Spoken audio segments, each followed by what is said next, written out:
Hey guys, welcome back to the channel. ಮೊದಲನೇದಾಗಿ ನಿಮಗೆ ಗೊತ್ತಿರಬಹುದು, W ಟಿವಿಯಲ್ಲಿ ನಮಗೆ ನೋಡೋದಕ್ಕೆ ಸಿಗ್ತಾ ಇಲ್ಲ, ಲೈವ್ ಆಗಿ ಕೂಡ ಸ್ವಲ್ಪ ಜನ ನೋಡ್ತಾ ಇಲ್ಲ ಅಂತವ್ರಿಗೆ ಇನ್ನ ಒಂದು ಈಸಿ ಐಡಿಯಾನ ತಗೊಂಡು ಬಂದಿದ್ದೀನಿ.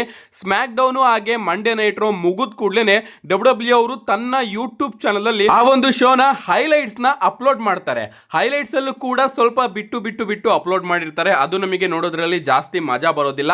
ಬಟ್ ಮಂಡೇ ನೈಟ್ ರೋ ಹಾಗೆ ಸ್ಮ್ಯಾಕ್ ಡೌನ್ ನ ಮೇನ್ ಸೆಗ್ಮೆಂಟ್ ಏನಿರುತ್ತೆ ಅಂದ್ರೆ ಮಂಡೇ ನೈಟ್ ರೋ ಅಲ್ಲಿ ನಿಮಗೆ ಗೊತ್ತಿರಬಹುದು, ಜಾನ್ ಸಿನಾ ಹಾಗೆ ರ್ಯಾಂಡಿ ಆರ್ಟನ್ ಅವರ ಸೆಗ್ಮೆಂಟ್ ಅದ್ಭುತವಾಗಿತ್ತು. ಹಾಗೆ ಮೈನ್ ಇವೆಂಟ್ ಅಲ್ಲಿ Seth Rollins, Paul Heyman, Bron Breakker, CM Punk ಹಾಗೆ ರೋಮನ್ ರೈನ್ಸ್ ಅವರ ಸೆಗ್ಮೆಂಟ್ ಅದ್ಭುತವಾಗಿತ್ತು. ಆ ಒಂದು ಸೆಗ್ಮೆಂಟ್ ಗಳನ್ನ ಡಬ್ಲ್ಯೂ ಅವರು ಪೂರ್ತಿ ತನ್ನ ಯೂಟ್ಯೂಬ್ ಚಾನಲ್ ಅಲ್ಲಿ ಅಪ್ಲೋಡ್ ಮಾಡಿರ್ತಾರೆ. ಅಂಡ್ ನಿನ್ನೆ ನಡೆದಂತಹ ಸ್ಮ್ಯಾಕ್ ಡೌನ್ ಅಲ್ಲಿ ರ್ಯಾಂಡಿ ಆರ್ಟನ್ ಹಾಗೆ ಜಾನ್ ಸಿನಾ ಅವರ ಸೆಗ್ಮೆಂಟ್ ನ ಕೂಡ ಡಬ್ಲ್ಯೂ ಅವರು ಪೂರ್ತಿ ಅಪ್ಲೋಡ್ ಮಾಡಿದ್ದಾರೆ. ಯಾರ್ಯಾರು ನೋಡಿಲ್ಲ ಆ ಒಂದು ಸೆಗ್ಮೆಂಟ್ ನ ನೋಡಬೇಕು ಅಂತಿದ್ರೆ ಖಂಡಿತವಾಗ್ಲೂ ನೀವು ಯೂಟ್ಯೂಬ್ ಚಾನಲ್ ಅಲ್ಲಿ ಹೋಗಿ ನೋಡಬಹುದು. ಸಂಪೂರ್ಣ ಸೆಗ್ಮೆಂಟ್ ನ ಡಬ್ಲ್ಯೂ ಅವರು ಅಪ್ಲೋಡ್ ಮಾಡಿರ್ತಾರೆ. ಪ್ರತಿ ಶೋಗಳ ಮೇನ್ ಸೆಗ್ಮೆಂಟ್ ನ ಡಬ್ಲ್ಯೂ ಅವರು ಕಂಪ್ಲೀಟ್ ಆಗಿ ಅಪ್ಲೋಡ್ ಮಾಡ್ತಾರೆ. ಯಾಕಂದ್ರೆ ವ್ಯೂಸ್ ನ ಜನರೇಟ್ ಮಾಡೋದಕ್ಕೆ ಮೊದಲು ಕೂಡ ಅಪ್ಲೋಡ್ ಮಾಡ್ತಾ ಇದ್ರು. ಬಟ್ ಇಂಡಿಯಾದಲ್ಲಿ ಆ ಒಂದು ವಿಡಿಯೋಸ್ ಗಳು ನಮಗೆ ನೋಡೋದಕ್ಕೆ ಸಿಗ್ತಿರಲಿಲ್ಲ. ಯಾಕಂದ್ರೆ ಇಂಡಿಯಾದಲ್ಲಿ ಡಬ್ಲ್ಯೂ ಎಲ್ಲಾ ರೈಟ್ಸ್ ಸೋನಿ ನೆಟ್ವರ್ಕ್ ಅವರ ಬಳಿ ಇತ್ತು. ಬಟ್ ಈಗ ಇಂಡಿಯಾದಲ್ಲೂ ಕೂಡ ಡಬ್ಲ್ಯೂ ನೆಟ್ಫ್ಲಿಕ್ಸ್ ಗೆ ಬಂದಿರೋದ್ರಿಂದ ಯೂಟ್ಯೂಬ್ ಅಲ್ಲಿ ಅವರು ಏನೇ ಅಪ್ಲೋಡ್ ಮಾಡಿದ್ರು ಕೂಡ ನಾವು ಅದನ್ನ ನೋಡಬಹುದು. ಸೊ ಇದು ಒಂದು ಒಳ್ಳೆ ವಿಚಾರ. ಯಾರ್ಯಾರು ಆ ಒಂದು ಸೆಗ್ಮೆಂಟ್ ಗಳನ್ನ ನೋಡಿಲ್ವೋ ಖಂಡಿತವಾಗ್ಲೂ ನೋಡಿ. ಯಾಕಂದ್ರೆ ಆ ಒಂದು ಸೆಗ್ಮೆಂಟ್ ಕೇವಲ ಒಂದೇ ಒಂದು ದಿನದಲ್ಲಿ 2 ಮಿಲಿಯನ್ ಗಿಂತ ಜಾಸ್ತಿ ವ್ಯೂ ನ ತಗೊಂಡಿದೆ. ನೆಕ್ಸ್ಟ್ ಅಪ್ಡೇಟ್ ಕಡೆ ಬರೋದಾದ್ರೆ ಇದಿರ್ತಕ್ಕಂಥದ್ದು ಬ್ಯಾಕ್ಲಾಶ್ ಪ್ರೀಮಿಯಂ ಲೈವ್ ಇವೆಂಟ್ ಬಗ್ಗೆನೇ. ಬ್ಯಾಕ್ಲಾಶ್ ನ ಮೈನ್ ಇವೆಂಟ್ ಸೆಟ್ ಆಗಿದೆ. ಡಬ್ಲ್ಯೂ ಅವರು ಅಫಿಷಿಯಲ್ ಆಗಿ ಜಾನ್ ಸಿನಾ ಹಾಗೆ ವೈಪರ್ ರ್ಯಾಂಡಿ ಆರ್ಟನ್ ಅವರ ನಡುವೆ ಡಬ್ಲ್ಯೂ ಅನ್ಡಿಸ್ಪ್ಯೂಟೆಡ್ ಚಾಂಪಿಯನ್ಶಿಪ್ ಗೆ ಒಂದು ಸಿಂಗಲ್ಸ್ ಮ್ಯಾಚ್ ನ ಕನ್ಫರ್ಮ್ ಮಾಡಿದ್ದಾರೆ. ನನಗಂತೂ ಅನ್ನಿಸ್ತಾ ಇರಲಿಲ್ಲ ಇಷ್ಟು ಬೇಗ ಡಬ್ಲ್ಯೂ ಅವರು ಈ ಒಂದು ಮ್ಯಾಚ್ ನ ಕನ್ಫರ್ಮ್ ಮಾಡ್ತಾರೆ ಬ್ಯಾಕ್ಲಾಶ್ ಗೆ ಅಂತ. ಬಟ್ ಡಬ್ಲ್ಯೂ ಅವರು ಈ ಒಂದು ಫ್ಯೂಡ್ ನ ಬಿಲ್ಡ್ ಮಾಡೋದಕ್ಕೋಸ್ಕರ ಈ ಒಂದು ಮ್ಯಾಚ್ ನ ಅಫಿಷಿಯಲ್ ಆಗಿ ಬ್ಯಾಕ್ಲಾಶ್ ಗೆ ಕನ್ಫರ್ಮ್ ಮಾಡಿದ್ದಾರೆ ಡಬ್ಲ್ಯೂ ಅನ್ಡಿಸ್ಪ್ಯೂಟೆಡ್ ಚಾಂಪಿಯನ್ಶಿಪ್ ಗೆ. ಅಂಡ್ ಡಬ್ಲ್ಯೂ ಅವರು ಈ ಒಂದು ಮ್ಯಾಚ್ ನ ಒನ್ ಲಾಸ್ಟ್ ಟೈಮ್ ಅಂತ ಪ್ರಮೋಟ್ ಮಾಡ್ತಾರಂತೆ ಜಾನ್ ಸಿನಾ ಹಾಗೆ ರ್ಯಾಂಡಿ ಆರ್ಟನ್ ಅವರ ಈ ಒಂದು ಮ್ಯಾಚ್ ನ.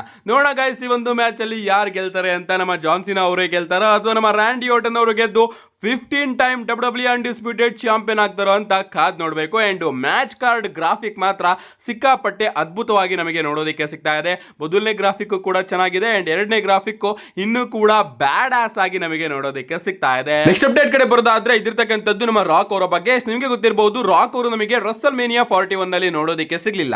ಯಾಕೆ ನೋಡೋದಕ್ಕೆ ಸಿಗ್ಲಿಲ್ಲ ಅಂತಾನು ಕೂಡ ನಮ್ಮ ರಾಕ್ ಅವರು ಪ್ಯಾಟ್ ಮ್ಯಾಕಫಿ ಶೋಗೆ ಬಂದು ಅಫಿಷಿಯಲ್ ಆಗಿ ಅನೌನ್ಸ್ ಮಾಡ್ತಾರೆ. ಯಾಕೆ ಅಂದ್ರೆ ನಾನು ಪ್ಲಾನೇ ಆಗಿರ್ಲಿಲ್ಲ, ಎಲಿಮಿನೇಷನ್ ಚೇಂಬರ್ಗೂ ಕೂಡ ನಾನು ಬರ್ಬೇಕಾಗಿರ್ಲಿಲ್ಲ, ಎಲಿಮಿನೇಷನ್ ಚೇಂಬರ್ ಗೆ ಟಿಕೆಟ್ ಗಳು ಮಾರಾಟ ಆಗ್ತಾ ಇಲ್ಲ ಅನ್ನೋ ಒಂದೇ ಒಂದು ರೀಸನ್ ಗೆ ನಾನು ಎಲಿಮಿನೇಷನ್ ಚೇಂಬರ್ ಅಲ್ಲಿ ನೋಡೋದಕ್ಕೆ ಸಿಕ್ಕಿದ್ದು. ಅದನ್ನ ಬಿಟ್ರೆ ರಸಲ್ ಮೇನಿಯಾದಲ್ಲಿ ನನಗೆ ಬರ್ಬೇಕಾದಂತಹ ಪ್ಲಾನ್ ಇರಲಿಲ್ಲ, ಅದಕ್ಕೋಸ್ಕರ ನಾನು ಬರ್ಲೂ ಇಲ್ಲ ಅಂತ ನಮ್ಮ ರಾಕ್ ಅವರು ಅಫಿಷಿಯಲ್ ಆಗಿ ಅನೌನ್ಸ್ ಮಾಡ್ತಾರೆ.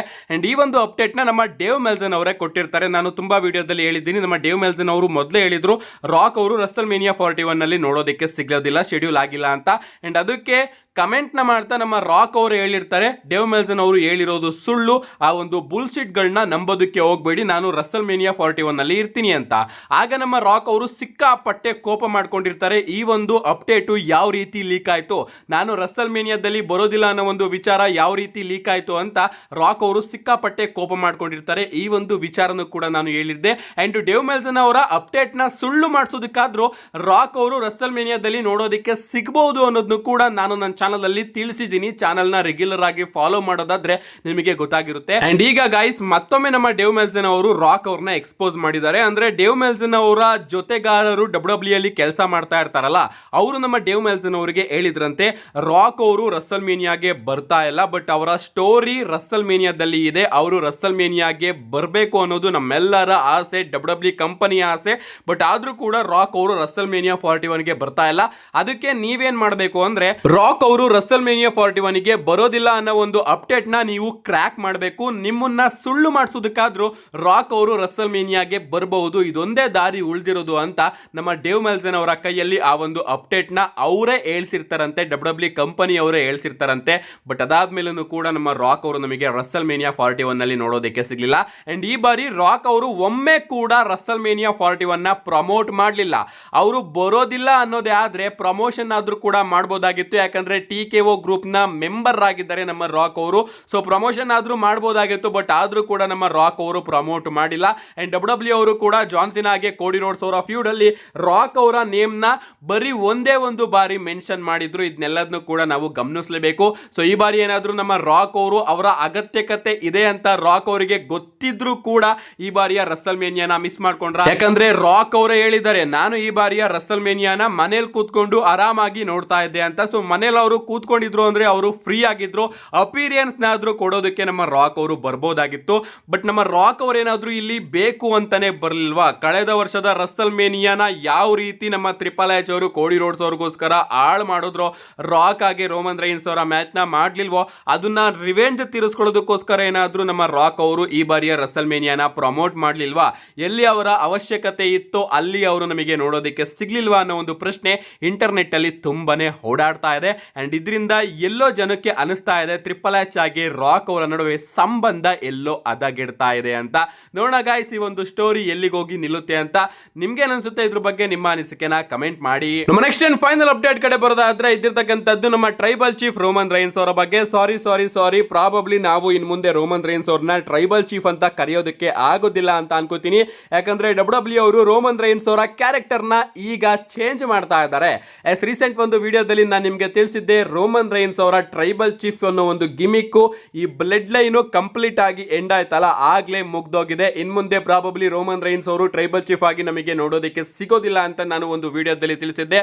ಅಂಡ್ ಈಗ ಡಬ್ಲ್ಯೂ ಅವರು ಅದನ್ನ ಕ್ಲಿಯರ್ ಮಾಡಿದ್ದಾರೆ. ನೀವು ಇಲ್ಲಿ ನೋಡ್ತಾ ಇರಬಹುದು, ಡಬ್ಲ್ಯೂ ಅವರು ರೋಮನ್ ರೈನ್ಸ್ ಅವರ ಹೊಸ ಮರ್ಚಂಡೈಸ್ ನ ರಿಲೀಸ್ ಮಾಡಿದ್ದಾರೆ. ಇಲ್ಲಿ ಸಿಂಪಲ್ ಆಗಿ ರೋಮನ್ ರೈನ್ಸ್ ಅಂತ ಬರ್ದಿದೆ. ಅಂಡ್ ರೋಮನ್ ರೈನ್ಸ್ ಅವರ ಐಕಾನಿಕ್ ಓಲ್ಡ್ ಸಿಂಬಲ್ ಕೂಡ ವಾಪಸ್ ಬಂದಿದೆ.